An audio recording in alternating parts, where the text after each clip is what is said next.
Hey guys, welcome back to Money Making Mondays. I am Clayton Dybert. I'm a real estate agent of the past 6 years. Previously in British Columbia, Canada, now living full-time and licensed selling real estate here in Puerto Vallarta, Mexico. Basically, all I do on this show is I bring forth properties that I think are good investment properties, and I show you guys in real time, running through my spreadsheets, what the numbers actually look like to own a property down here, whether it be for investment or to live in. Anyways, so let's dive in. So first off, I'm going to show you guys where today's property is located. So as you see here on the screen, this is the Bahia de Banderas, the bay, and in the middle here is Puerto Vallarta. So we're going to zoom in. You see this is the port where the cruise ships come in, Puerto Magico, the marina. You head up, and then here's the airport. And I call this the airport loop. And then once you get to this river, the Amaca River, this is the state line between Nayarit and Jalisco. So we're still in Jalisco and we're going to Las Juntas today. And Las Juntas basically means together, so it's connecting two states. So I'll show you, zoom in, basically once you're on the main drag here, it's right off here, and we're going to be in this townhouse complex called Ibano. Okay, so first of all, go through some details of it. It's listed at 177,000 US dollars. It's a 2-bed, 2.5 bath townhouse.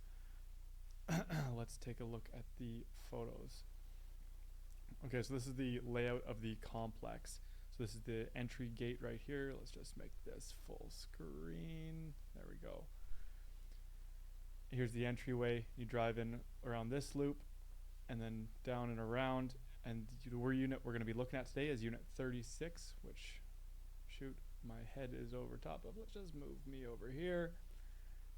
36 right here. So it backs onto the perimeter walls of the complex, as do many of the units. And you literally just walk down a few units through here, and there's the entryway into, over here is like a big covered area with a couple of barbecues, or actually just one barbecue and a bar and a bunch of seating, swimming pool, and this is like a multi-use building. And then some nice greenery space. There's a park here. But anyways, we'll actually show you all the photos of that instead of just telling you about it. Here's the floor plan. Oh, this is the upstairs. Why is the upstairs showing first? Here we go. So here's the downstairs. You come in through the main door. There's an entryway, powder room right here that goes under the stairs. These stairs come here and over. It's just a galley style kitchen, some seating, and then you have a back patio again within your walls there, and then your living space, and it goes upstairs where you'll find 2 bedrooms and 2 full bathrooms. Okay, and there's also like a little landing space up here.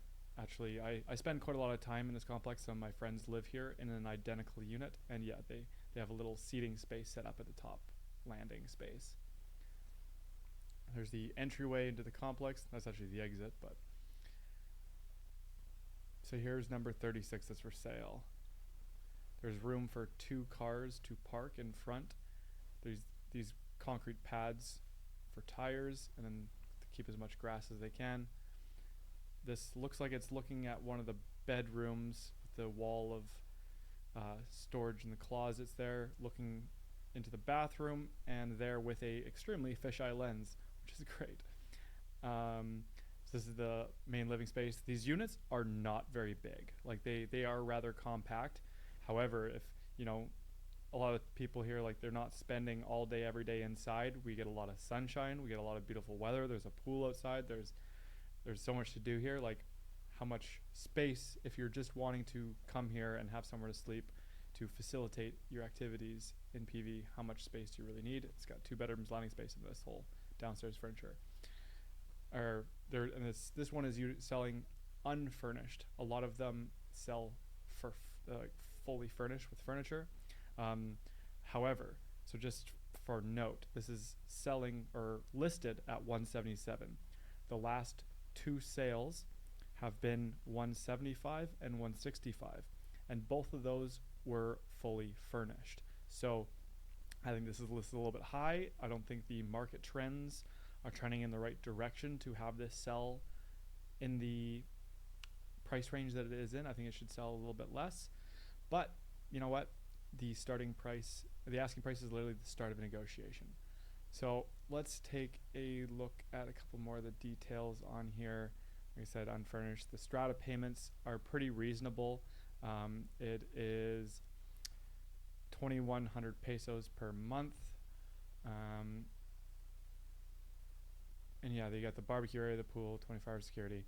Yeah, it's honestly a really nice complex. The pool is beautiful.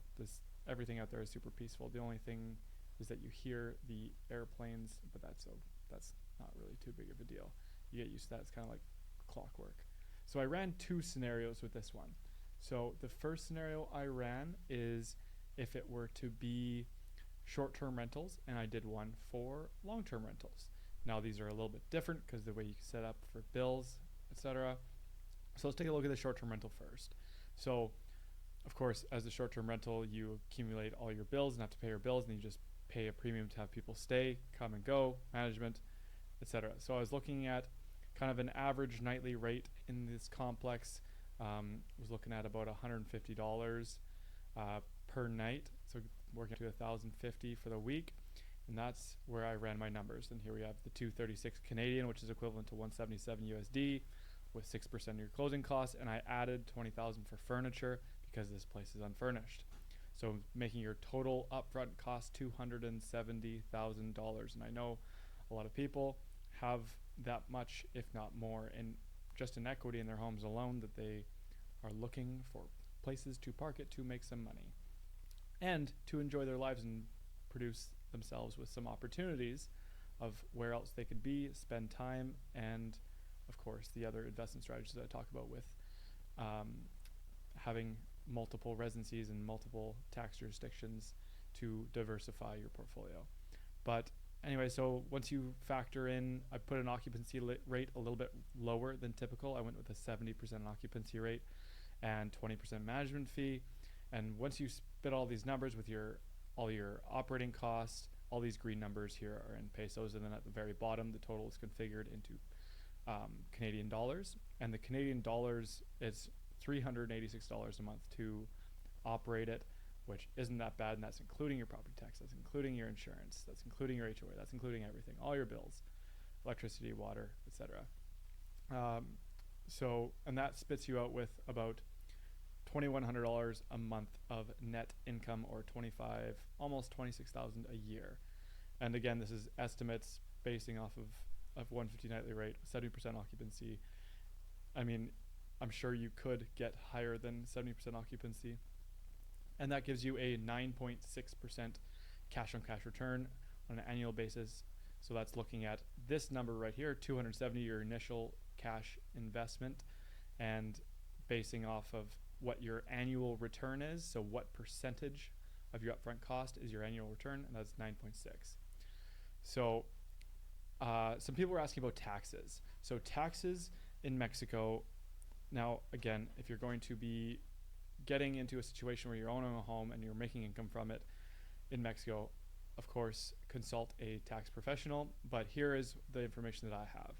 So if you're running short-term rentals, there's 2 different taxes that get paid directly to the renter or the consumer, whatever you want to call them, customer, through Airbnb, and basically you're just a placeholder, and then you pay those taxes to the government. Those 2 taxes are IVA, which is like, I believe it's called intermediary value add tax. So it's like GST, your goods and services tax, and that's 16%, and that gets tacked on to the Airbnb after your base rate. So when you go to check out on Airbnb, you add all these taxes and fees and things. This is one of them, as well as the ISH, which is a housing tax or a lodging tax at 3%. But again, those 2 are paid by the renter. So once you get into non-resident income tax for this $25,000 of base income for the year via short-term rentals, you're looking at about 15%, or sorry, estimated at 16%. But then if you're where is this? Okay, no, it's 15% if you're a non-resident, 16% estimated if you're a resident, but if you're a non-resident, there's a withholding tax of 10%. So basically that is a 10% difference in tax if you were to get your residency and open up a bank account and all that stuff, and then you're a tax resident of Mexico. And which I always put it down over here on this side. I'm sorry, I was blocking you guys. Let's just fix that. Looking at tax numbers that aren't actually there. There you go. Then over on this side, basically once you have your RFC, which is your tax number, and a bank account and your residency, you qualify to utilize some of Mexico's investment vehicles that pay out very well. So there's a product out there right now that is a 6-month GIC. It's not secured. If you want to get a secured product, you're looking at more like 10 to 11%. But this GIC product pays, it's a 6-month term GIC paying out 13% annually. And so basically I've run a formula where you take 6 months of your profits, you put that into a 6-month GIC, and then your next 6 months, you take the next 6 months of profit along with the compounded investment and reinvest it into another one along with your initial or your next 6 months rent, and you loop that in. And then the peso has been unfortunately dominating the Canadian dollar, so we're counting for a whole year of a plus 5% increase, which last year we saw about a 20% increase, which is not good, but it is what it is, and the peso seems to be continuing to grow in strength. I don't quite understand this from a strategy economic standpoint, but I don't know everything.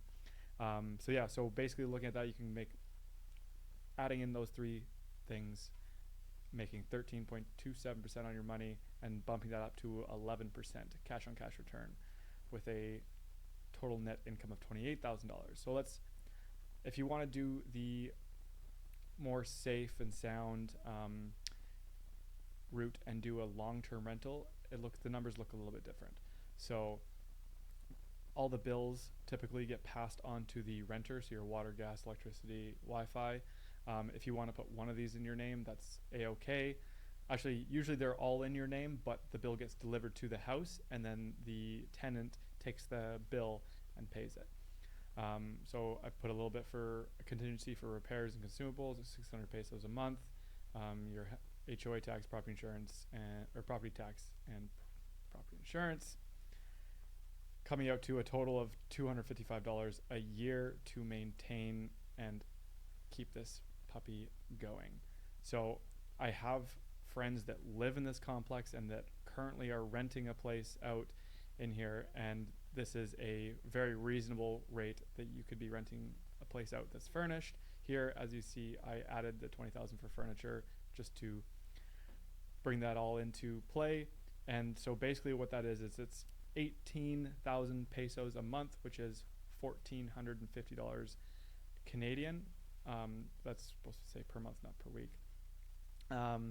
So I just punched that into the calculator the same way and just didn't account for, maybe I did. Okay, well, I have to change that. But management fee, occupancy rate. Oh no, I did it for a 95% occupancy rate. That basically gives you, half a month to a month every 2 years of vacancy. So if you find good tenants, they stay for 2 years, and then there's one vacant month between the next two tenants, then that's basically where this is at.